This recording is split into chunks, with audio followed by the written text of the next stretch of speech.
to the Scaling Japan podcast, a podcast about how to grow your business from $100,000 and beyond in the land of the rising sun. Welcome to the Scaling Japan podcast. I'm your host, Tyson Batino, and on today's episode, we have John Kirch for the third time. John Kirch is a Tokyo-based consultant focused on helping international startups enter the Japanese market or are already doing business in Japan. In the past, he has been the Japan country manager and a regional APAC leader for multiple software corporations, providing leading-edge B2B solutions to organizations for cybersecurity, fintech, data voice communications, and marketing. Since 1986, John has assisted companies by planning, establishing, and building a successful presence in the Japanese market for several leading enterprise software developers. And this is my personal thoughts, but you'll find few people in Japan who have as much experience for the Japanese software market as John. Yeah, I'm really glad to have you, John. And we are currently serving as co-mentors for 500 Global's landing pad program. And John definitely knows his stuff. And on today's podcast, we're going to focus on what is the value of a proof of concept, PoC, and how to conduct them in Japan. So really glad to have you on the podcast again, John, for the third time. Well, thank you very much, Tyson, for the excellent introduction. It's great to be here again. As you mentioned, I have spent a considerable part of my career working in Japan. In fact, now it's well over 30 years. The longer I'm here, the more I enjoy it. I first came to Japan as an MBA graduate student back in early 1984. Subsequently, I've worked as a systems architect at a leading financial institution called Bank of America in Tokyo. And after that, I joined Japan's IT industry in 1986 to introduce new leading-edge software technologies to organizations in Japan and across Asia.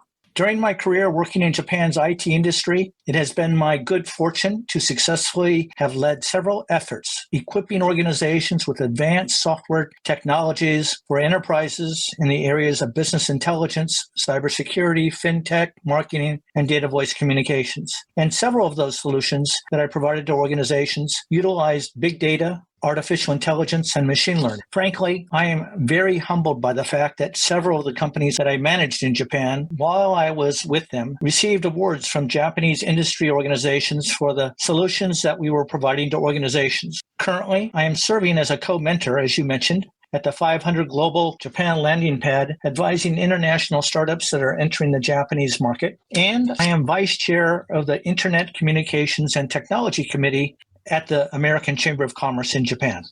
Excellent. And so let's dive into PoCs. The first question we'll go with is, what actually is a proof of concept?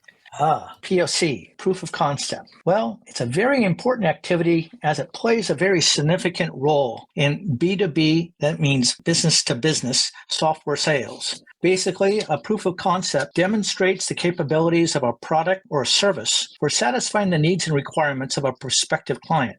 By the way, let me just mention, instead of using the term PoC, I typically much prefer to use the term POV, which stands for proof of value. Really like that distinguishment. And I'm going to PoC is just for implementing a system and showing it works. A proof of value is really focused on showing the customer that the system can provide and satisfy their needs and requirements. And I think that that has greater significance, greater benefit for the client. But for the focuses of our conversation, I'm very happy to use the term PoC or POV, whichever you prefer. I'll say we'll use maybe both interchangeably, maybe for people who aren't used to. I think that's a wonderful way to frame someone's thought of launching it. I agree with you. In the context of B2B software sales, a PoC serves several important purposes. Most importantly, a PoC demonstrates value in terms of a product's functionality, its ease of use, and its flexibility to meet customer-specific needs and requirements. In addition, it helps to build confidence in the prospect by showing that the solution can really satisfy their needs and their requirements in terms of functionality and performance, as well as ease of use in a quality manner.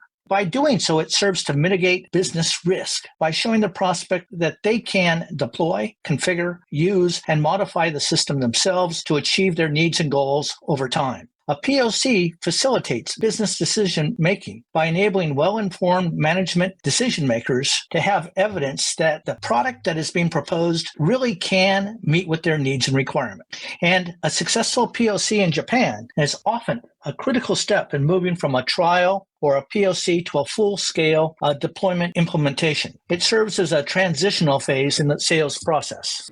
Yeah, and kind of with my experience with 500 Global too, with a lot of these companies, let's say Series A level, some Series B, some seed stage, entering the Japanese market. In all of their cases, usually the first step for getting that client is doing a successful PoC. I was like, yeah, we definitely have to do an episode on this because I think it is a game changer for B2B companies entering the Japanese market. And cool. Thanks for providing the context. And I guess we're probably kind of curious, maybe what is a successful PoC you have done and what did it lead to? Well, let me give you one story.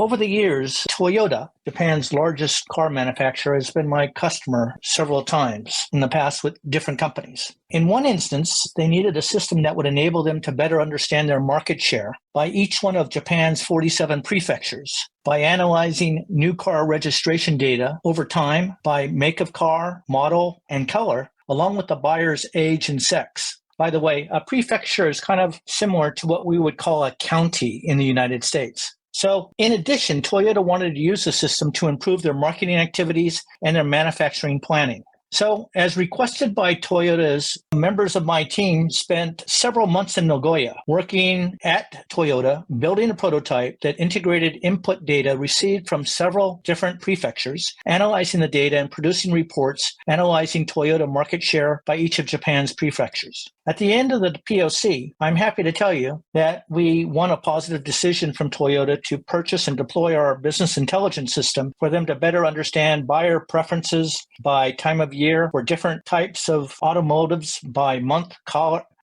model, color, age, and sex. And they use the system to improve their capabilities for marketing the right type of car in the right color to forecasted target buyers at the right time. And similarly, they use the system to improve their manufacturing planning and inventory allocation processes. Cool. Definitely, when you say the name Toyota, that definitely gives you some street cred. And for the listeners, we'll definitely dive more into that. Sounds good, but how do you actually do it? And so we'll dive into that a little bit later. And I just want to set a little bit more context before we jump into the how. But why are PoCs so popular with Japanese corporations and the government? Well, let me tell you, Tyson, the proof of concept evaluations are widely used in Japanese enterprise and government organizations because of several factors related to Japanese culture and business practices. And these factors include a strong emphasis on risk mitigation, consensus building, a long-term business perspective, ease of use, customization, and a requirement for product capabilities for tangible proof that the product can indeed really satisfy their organization's detailed needs and requirements. Because quite frankly, they don't want to make a mistake with those types of investments. So in summary, Japanese business culture places a significant emphasis on avoiding risk and making carefully considered business decisions. PoCs serve as a means to assess the viability and potential risks associated with new software solutions before committing to full-scale implementations. For enterprise software providers in Japan, it is very common to carry out a detailed PoC. PoCs provide an opportunity for a prospective client to understand in detail whether a proposed solution's features, performance, and customization capabilities meet with their detailed needs and requirements. Yeah, I think that's the perfect explanation. I think how you mentioned it, it's a real life situation that's applicable to their situation. Also, it's because they have that proof, when they do like Lingisho or getting the consensus, it'll be way easier to get consensus and it won't be purely one person's decision. Exactly. I mean, it is much better for everyone involved if the PoC is focused on providing a solution for a complex real-world need or requirement that the customer urgently requires. One that if the system can satisfy the customer's requirements will generate significant excitement by the customer as well as value add for them to move forward to discuss, negotiate, and agree production implementation. Also, it is best if the solution software is installed, configured, and run by a team with members representing the prospect's end users and their IT team that is supported by representatives of the technology provider. In that way, the solution is not just a black box that works, but rather because they have contributed to the installation, the configuration, and the tailorization of the system. They have a strong understanding whether or not they can understand the system and also about the system's ease of use. So going back to our earlier discussion, describing why organizations in Japan really like PoCs, in Japanese organizations, consensus building, the Ringi show that you mentioned, is a crucial aspect of decision-making, typically involving multiple stakeholders. PoCs facilitate consensus building by enabling close collaboration between different departments and decision makers and their teams of the prospective client. And all of that helps to ensure that the solution aligns well with the diverse needs of the organization that may vary from one decision maker to the next, as well as one department to the next.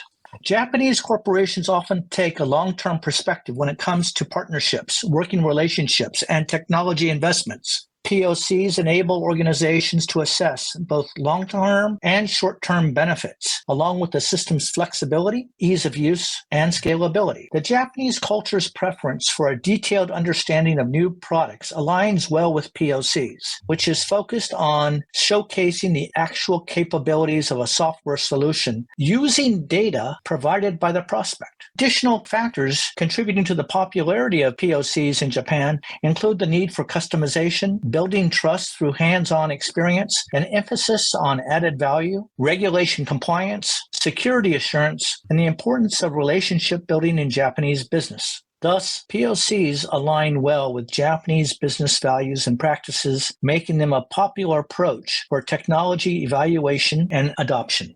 And I thought it would be important to make a distinction between these 2 points, just because I think it's easy to get confused what PoC is. But what is actually the difference between a PoC versus doing a paid project? Well, actually, some PoCs can be paid projects. I've been fortunate enough to be able to charge for many of the PoCs I did in the past. But typically what I would do is if a customer were to select our proposed PoC solution within a certain time frame after the PoC had been completed, we would basically take the cost of the PoC and give that to the customer as a discount. So against the paid for production deployment of the system. So it worked out well for the customer as well for us. The PoC was done successfully. In terms of the difference between a PoC and a paid project, proof of concept and a paid project actually are very separate, distinct processes for introducing and implementing a new solution for a customer. The primary objective of a PoC is to demonstrate the feasibility and viability of a concept or solution focusing on specific challenges and requirements. The scope of a PoC is typically quite limited, emphasizing certain key features, and is typically an engagement that is short-term, perhaps entailing a moderate investment of time and resources. PoCs are typically conducted without any large-scale or significant financial commitment by the client, allowing them to assess the solution's fit before making a large investment or commitment. Thank you for clarifying that about a PoC. And how about a paid project? In contrast, a paid project involves the full-scale implementation of a solution after the PoC has demonstrated its feasibility, typically. The objective shifts to delivering a complete set of features and functionality detailed in the project's scope. The scope of a paid project is typically quite comprehensive, covering all necessary functionality for the solution to meet the client's needs and requirements, a turnkey system in a production mode. Paid projects are typically long-term engagements that require a significant investment of time, sometimes for several years, along with expertise and resources. Clients commit to a financial investment covering deployment, configuration, implementation, training, and ongoing support. The transition of a successful PoC to a paid project is very common, with insights gained from the PoC serving to help form the basis of the decision to proceed with the decision to purchase and implement the solution in a production mode. This transition involves negotiations on scope, timelines, cost, support, and potential adjustments based upon client feedback and PoC outcomes. In summary, a POC is a preliminary stage type of process demonstrating feasibility, while a paid-for project is typically involving a comprehensive implementation of a solution based on a proven concept, or POC. The POC serves as a valuable precursor, strongly influencing the management decisions and negotiations as a company moves from a testing phase to a more substantial financial and resource commitment in the form of a paid project for production employment. This is really good. Yeah, I think this is giving me a much kind of clear idea of the differences. And I liked how you phrased it, where it's a POC can be a type of paid project. But kind of the goal of the POC is to ideally transition into a much larger and I think full set of features for the paid project.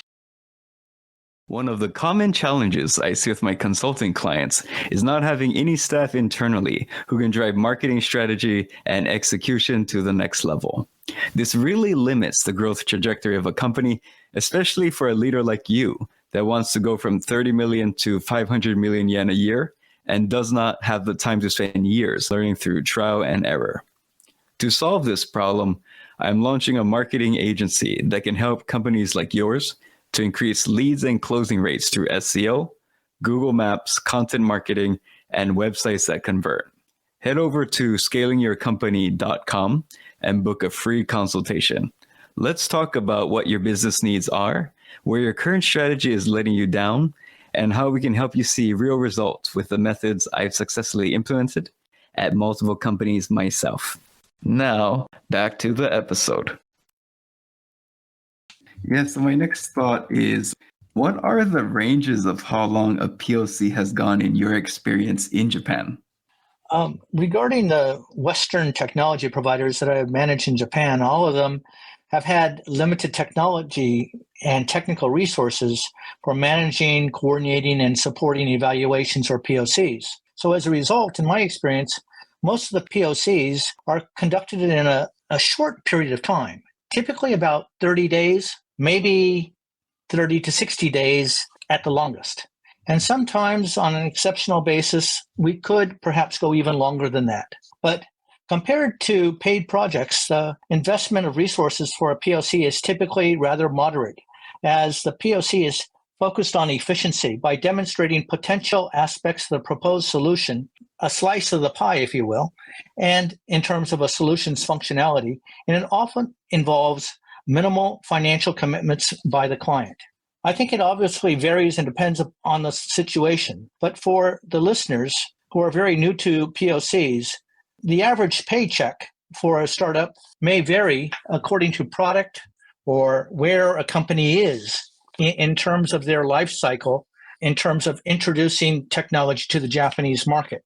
Most startups entering Japan are typically hungry for sales revenues, customer logos, and usually have limited interest in receiving the management approval for payment of a POC fee, because typically if they ask for payment, it takes more time because of the decision process. So that means the startup is really busy. They're looking for revenues. They're hungry for logos. So they might just skip asking the customer to pay a POC fee. If possible, I think a POC fee is actually a very good thing to ask for, since it means that everybody has a little bit of skin in the game. But once that system is installed and it satisfies the customer requirements, and if that customer becomes a reference client, then the POC has been a grand success. The average check size for a POC would generally be perhaps several 100,000 yen. Gotcha. Thanks for sharing that. And I like how you mentioned the skin in the game too, because I have seen cases where a startup would do a POC for free, and then the other corporation, they didn't invest any resources in it. The person who kind of made the deal, they just kind of jumped on to the different flavor of the week.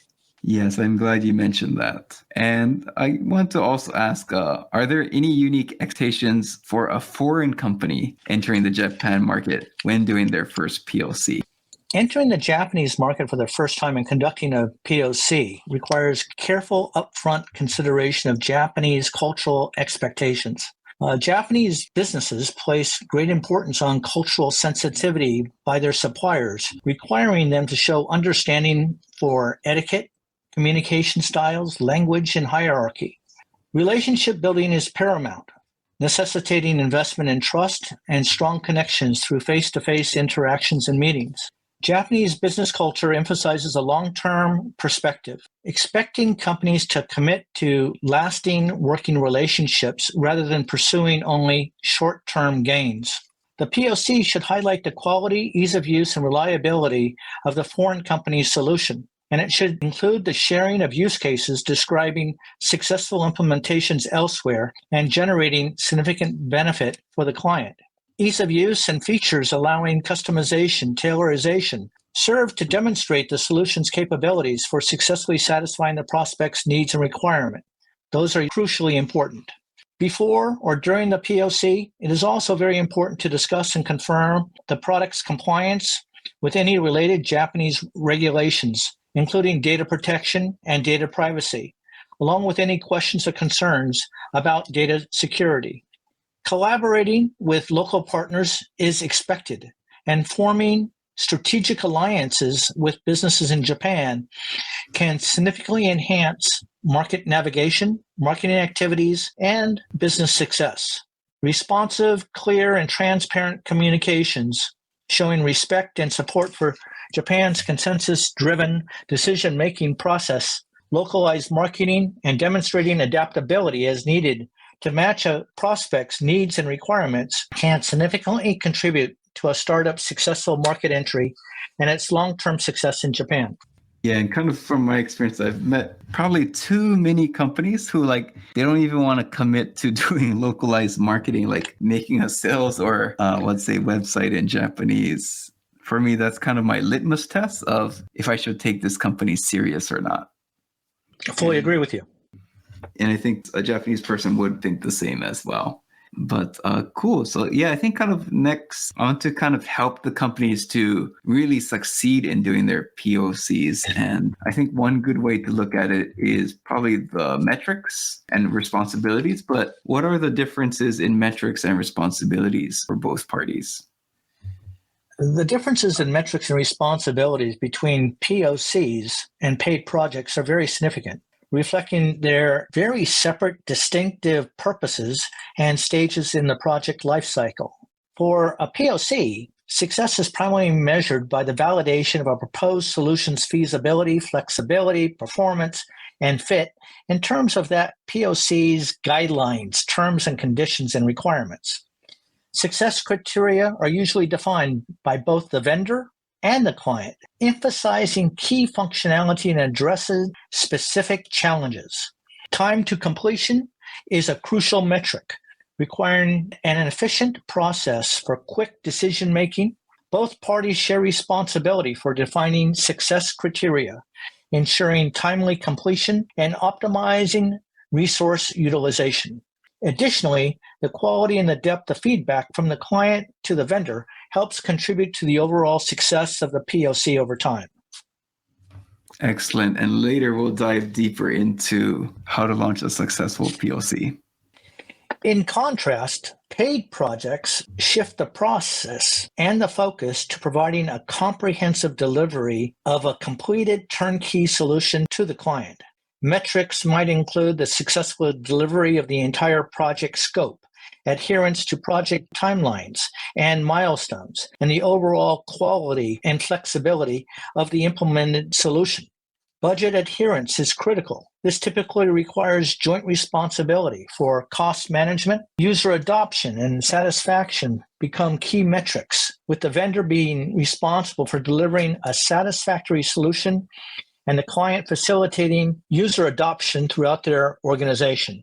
Post-implementation support effectiveness is measured by the system's flexibility, uptime, and performance, along with providing timely and reliable support services and the client utilizing them in an effective fashion. During the transition from PoC to a paid project, decision-making metrics, including the client's choice to proceed or not, should be based upon clear criteria.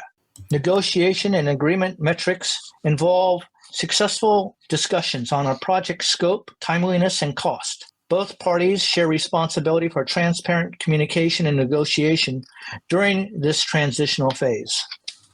Yeah, I think when possible, having those key success criterions that will lead to the future project or the big contract. I think that's key. And I've seen some startups really botch POCs because they didn't respond in a timely manner, usually due to time zone differences. Yeah, I can see that happening. And that's why it's really important to have people on the ground in Japan to support the POC process. That helps them to be more responsive and timely in their responses. Yeah, and I know a lot of companies, corporations have been burned in the past. So for listeners, that's a really key point. And I guess how should a company approach a POC, and meaning what are the signs of success and maybe danger signs at each stage of each of the following stages, like negotiation phase, execution phase, and post-execution phase? Approaching a proof of concept involves strategic planning, research, and effective communication amongst all three stages: negotiation, execution, and post-execution. In the negotiation stage, clear specification of the POC's objectives and measurable success criteria are of key importance. Signs of success include a clear mutual agreement on scope, timelines, resource allocation, and success criteria, coupled with the aligned expectations between the vendor and the client. Danger signs may include undefined objectives, unclear requirements, misaligned expectations, and these can hinder the POC process. During the execution stage, maintaining open communications, close teamwork, and flexibility to adapt to unforeseen challenges and questions are crucial. Successful execution is marked by achieving those POC objectives on time and receiving positive feedback from the client. Technical challenges, lack of ease of use, for instance, or lack of product quality or delays in terms of achieving the agreed POC can be a danger signal. And those can bring about potential issues with the client being happy with the results of the POC. So in the post-execution stage, evaluating client feedback, discussing next steps, and responsive quality support services are essential. Positive evaluation and indications of strong interest by the prospective client in continuing to work together signify success, while client dissatisfaction, communication difficulties, or a lack of strong interest can be warning signs. General tips for a successful POC include transparent communication throughout all three stages, flexibility to adapt to new requests, new inputs, thorough documentation of agreements and communications, close teamwork, and a commitment to continuous improvement based upon lessons learned during the POC. By navigating each stage with attention to these indicators and best practices, a company can enhance the likelihood of a successful POC, setting the stage for a long-term, productive collaboration between themselves and the prospective client. Thank you for listening to this episode of Scaling Japan. In addition to serving as your fine host, I also provide advisory and coaching services to business owners who want to 2x, 5x, and even 10x their business. So stop holding your company and your team and your employees back, and let me help you and your company scale. Find more information at ScalingYourCompany.com. Now back to the episode. And this is a really, really important topic. So I'm going to ask a kind of similar question, and just so it kind of sinks in. But there's a concept in English called POC hell. And even in Japan, they call it POC jigoku, which means hell in Japanese. But they also have another way of phrasing it called POC bimbo, which means you poor, in terms of financially poor. And it refers to companies who are poor because all they're doing is POCs all the time. They're not really getting those big deals. But and I've seen this happen before to companies, but how do we avoid getting stuck in POC hell?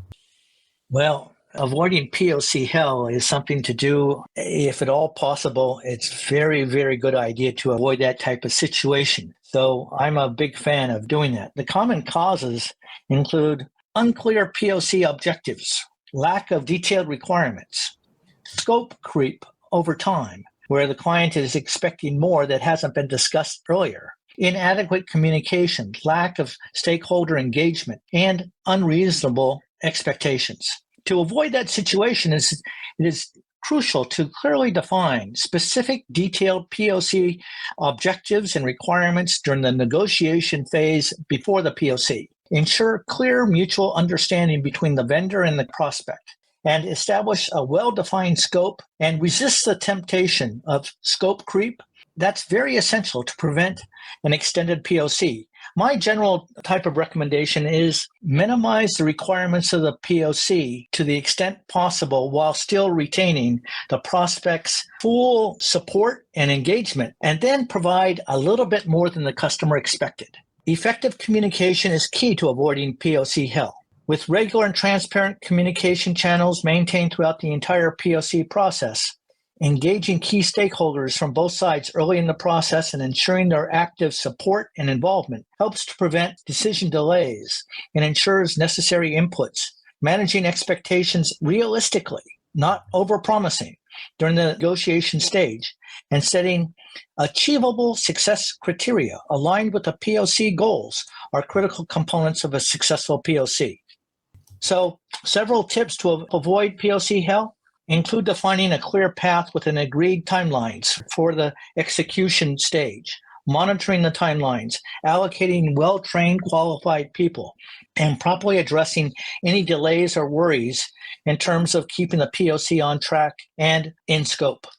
After the PoC, it's a good idea to conduct a thorough review of the lessons learned to help improve the processes of future projects and also to help influence in a proactive manner the success of the paid-for implementation project if the prospect decides to go forward with it. By proactively addressing challenges and enabling clear communication, companies can steer clear of PoC hell and transition smoothly from the PoC stage to the successful long-term implementation, enabling positive project outcome and a satisfied, happy client.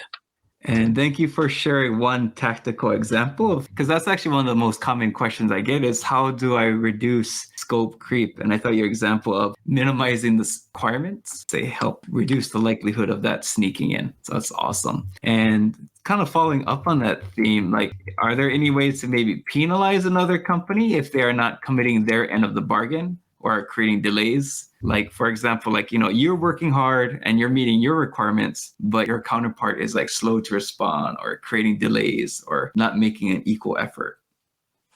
Well, I think that's where the opportunity for sitting down with the client and having open communications and expressing in a diplomatic manner your grievances and your hopes for their stronger collaboration and partnership to achieve the PoC goals. That's very important, but still, before that ever gets to that stage, it's very important to have a contractual agreement that's very detailed, that details responsibilities, and so that you have a basis by which you can speak with the customer and say that what they're doing is out of alignment with the PoC's requirements and expectations. So, as my advice, it is best possible at all times to avoid any type of legal measures as they would negatively impact the working relationship between the prospect and the technology provider.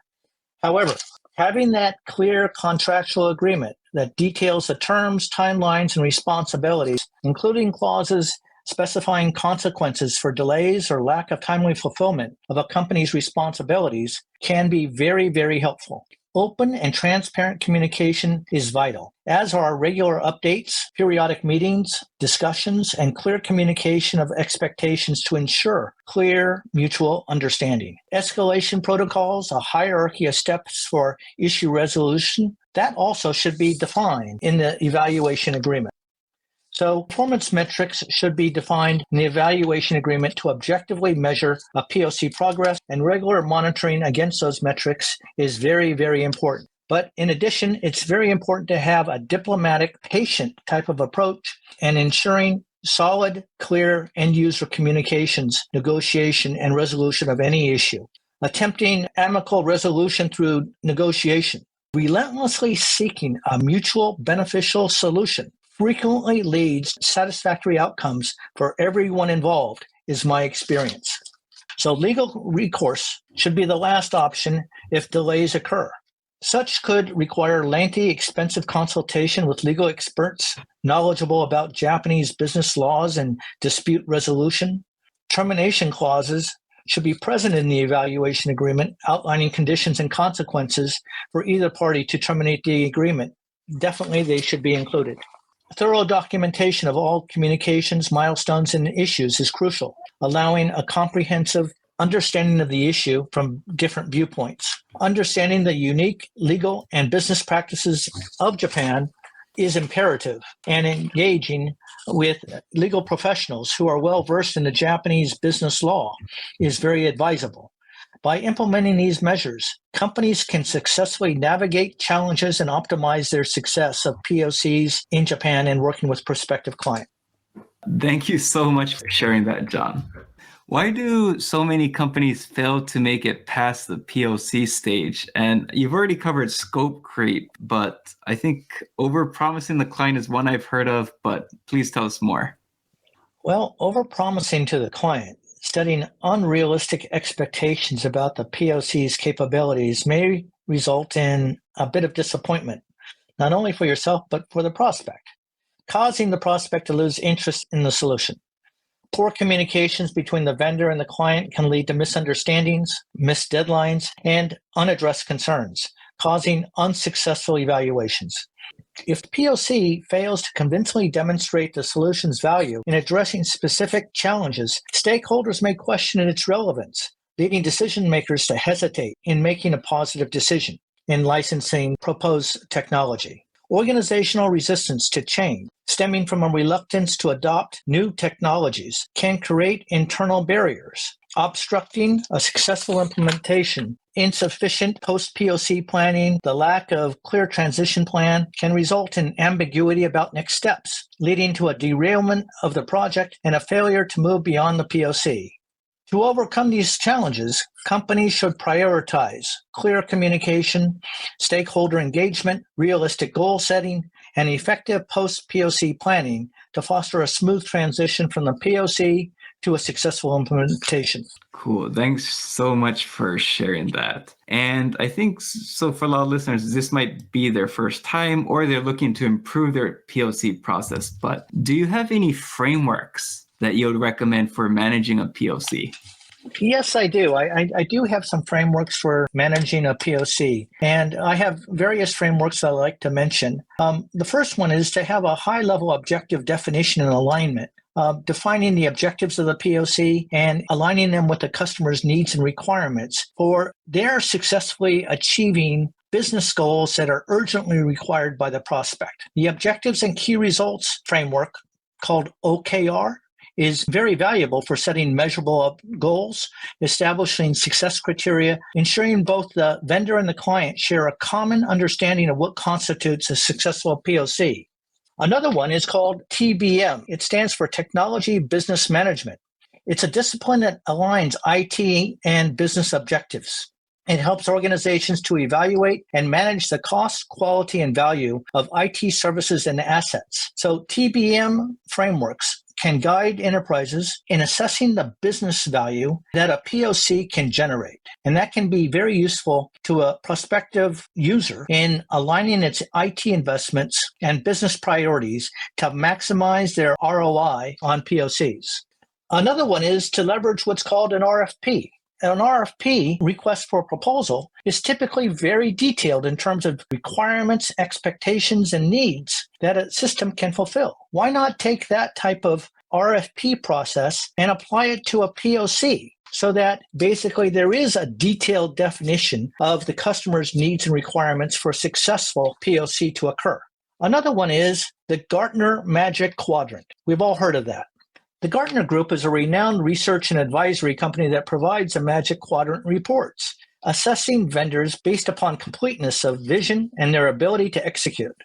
This visual representation can help a manager to quickly understand a vendor's position and strengths in a specific market. Similar to the Gartner Group, another organization is Forrester. They provide a product that's called the Forrester's Wave, very similar to the Gartner's Magic Quadrant. So this is another place where a company that is interested in a POC can check on the proposed solution in terms of its maturity, its capability, and its reputation in the market.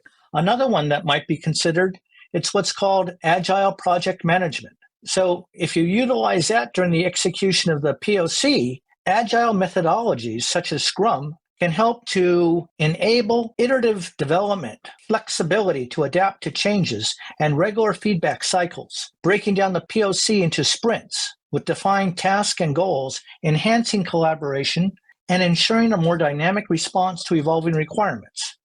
Another one is technology evaluation frameworks. And those can be used to systematically assess the feasibility and performance of the proposed solution. The technology readiness level, TRL framework, gauges the maturity of a technology. These frameworks aid in making informed decisions about technology adoption during the PoC process. Then finally, I would suggest the post-implementation PoC assessment. Implementing a framework for reviewing the PoC to detail the outcomes and the lessons learned can be very useful. Conducting a retrospective analysis, allowing the team to reflect on what worked well, what could have been improved, and how to enhance future projects.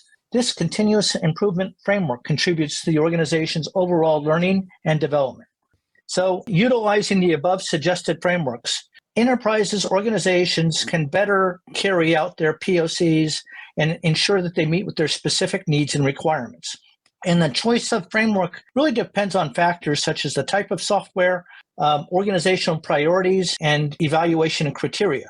But use of these frameworks can provide a very structured approach from goal setting and execution to risk management and post-implementation evaluations, maximizing a PoC's benefits. And I think for startups who it's kind of like really their first time, they're not getting success or they'll like to get more success. I think when it comes to frameworks is like sometimes people ask me like, what's the right framework I should use? And it's like, this isn't a 10-minute question. This isn't even like a 5-minute question. This is like a 2-3 hour question if we're lucky in some cases. John, do you actually do advisory for companies to help them maybe choose a framework or? Yes, I do. I'd be happy to do that because, over my career working in Japan and in other countries across Asia, I have managed over 50 PoCs that were successful. Yes, I think for listeners, I mean, this is something I do for my clients, but just having someone to tell you, this is the right, you explain your situation, they give you the right framework because they've used all the frameworks and they know what works for a situation could save you years of learning in some cases or a month. I think I highly recommend finding someone knowledgeable. And like in this case, John is great and is the master G. And but with that said, John, do you have any requests for the listeners and where can they find you? Thank you very much, Tyson. I would be very pleased to invite the listeners to visit my LinkedIn profile or to contact me by email at johnkirch@gmail.com. That's JOHNKIRCH @gmail.com.